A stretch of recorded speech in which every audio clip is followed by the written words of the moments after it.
दलील लगातार मुंबई पुलिस दे रही थी, आप लोग की बातों को, आर्गुमेंट को आज एम्स ने भी पुख्ता कर दिया, क्या कहना चाहेंगे आप? हमने हमेशा मेंटेन किया था मुंबई पुलिस ने कि हमारा एक प्रोफेशनल इन्वेस्टिगेशन है, ट्रूथफुल इन्वेस्टिगेशन है।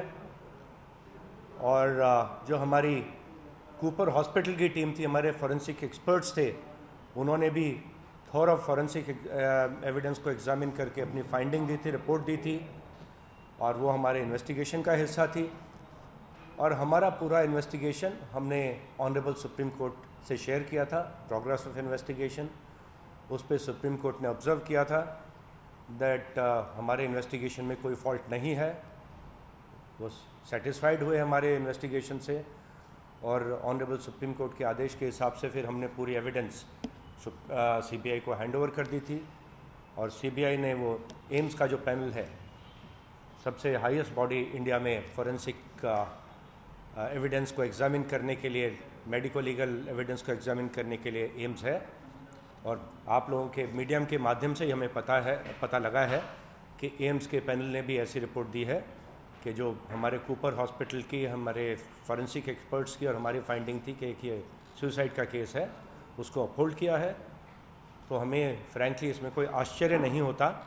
हमारा तो ऐसा मानना है कि ट्रुथ प्रिवेल होती है, हमेशा सच्चाई निकल के सामने आती है, truth has a way of coming out. तो इससे याद तो मैं क्या कहना चाहूँगा कि सर, एक सिस्टमैटिक कैंपेन हमने देखा था, मुंबई पुलिस के खिलाफ चल रहा था, लगातार बड़े बड़े आरोप लगाए जाते हैं। आपको लग रहा है कोई एक साजिश का हिस्सा था कि मलाइन क्या जाएगी? एक कैंपेन, मोटिवेटेड कैंपेन कुछ वेस्टेड इंटरेस्ट द्वारा अवश्य चलाया गया, ना केवल हमारे इन्वेस्टिगेशन को डिस्क्रेडिट करने के लिए बल्कि पूरे मुंबई पुलिस को डिस्क्रेडिट करने के लिए। और क्या इसके पीछे मोटिव था, क्या डिज़ाइन था, ये तो हमको नहीं मालूम, बट अवश्य एक कोशिश की गई।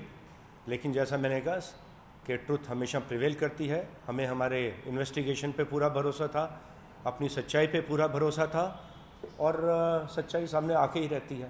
सर, क्या पुलिस जो तत्व हैं जो कॉन्स्पिरेसी रच रहे थे, क्या उन्हें आप फाइंड आउट कर पाए थे? क्योंकि सोशल मीडिया पे एक्टिव हम देख रहे थे कि लगातार बॉम्बार्डिंग की जाता है, क्या आप उनकी पहचान कर पाए जो सिस्टमैटिक? तो हमारी साइबर लैब एग्जामिन कर रही है इस प्रकार के जितने सोशल मीडिया पे जो अकाउंट्स क्रिएट किए गए थे, बहुत से फेक अकाउंट्स क्रिएट किए गए थे, और सिर्फ गाली गलौज के अलावा ये अकाउंट्स कुछ नहीं कर रहे थे, झूठ फैला रहे थे।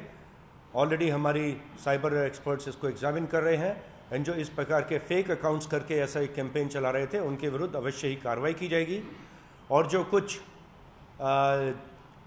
मीडिया में भी कुछ इस प्रकार का कैंपेन चलाया गया, उसके बारे में कुछ कंसर्न हमारे सीनियर रिटायर्ड ऑफिसर्स थे, उन्होंने ऑनरेबल हाई कोर्ट में एक PIL फाइल की है, वो हाई कोर्ट के सामने है। 8 अक्टूबर को सुनवाई होने वाली है, एंड हमें विश्वास है कि हाई कोर्ट भी अवश्य ही प्रॉपर उसमें से निष्कर्ष निकाल के जो भी आदेश होगा इस प्रकार के लोगों को देगी, और जो भी कार्रवाई की आदेश ऑनरेबल हाई कोर्ट देगा उस हिसाब से कार्रवाई भी की जाएगी। सर, पीड़ित परिवार मतलब सुशांत का परिवार था, उनको लेके काफी, उनका भी कहते हैं कि मुंबई पुलिस ने उस समय सहयोग नहीं दिया, जबकि आप कह रहे थे कि आप लोग FIR लेकर ही आए। अब चूंकि एक चीज साफ हुई, हत्या की गौरी नहीं थी, आप कह रहे कि आप लोग की दलीलें सही थी, उनके परिवार को कुछ कहना चाहिए मुंबई पुलिस की तरफ से?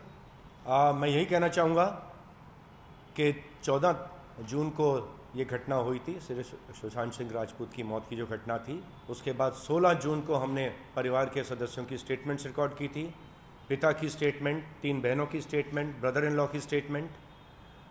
और उस स्टेटमेंट में सभी ने कहा था कि सुशांत सिंह राजपूत ने सुसाइड की है, उसके बारे में कुछ उनका शिकायत नहीं है, कोई शक नहीं है। उसके बाद कई बार हमने उनको स्टेटमेंट के लिए बुलाया, उनके फर्दर इन्वेस्टिगेशन ज्वाइन करने के लिए बुलाया, कोई ज्वाइन नहीं हुआ। उसके 40-45 दिन बाद जाकर उन्होंने एक बिहार में FIR लॉन्च किया, उसमें भी जो आरोप था वो सुसाइड का था, अबेटमेंट ऑफ सुसाइड का था। एक कुछ लोगों को वो रिस्पॉन्सिबल होल्ड कर रहे थे उस FIR में, लेकिन आरोप वहाँ भी सुसाइड का था। ऐसा तो आरोप हमारे पास परिवार के सदस्यों ने, किसी ने ऐसा कहा ही नहीं था कि ये मर्डर है, ना इस प्रकार का एविडेंस अभी तो कोई सामने आया था, ना इस प्रकार की फाइंडिंग कूपर हॉस्पिटल की और हमारे फॉरेंसिक एक्सपर्ट्स की थी।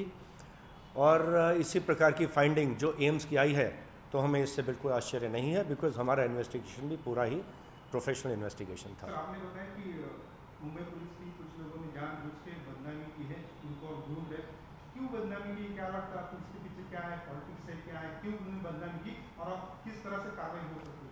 मैंने कहा कि बहुत से फेक अकाउंट्स क्रिएट किए गए सोशल मीडिया पे, उसके पीछे कौन व्यक्ति हैं हम उनके नाम उजागर करने की कोशिश करेंगे। उसके बारे में एविडेंस इंफॉर्मेशन ली जा रही है। और जिन लोगों ने फेक अकाउंट्स क्रिएट करके गाली गलौज देने का जो एक सिलसिला जारी किया था, उसकी तह तक पहुंचने की हम कोशिश करेंगे। Thank you very much. ठीक है।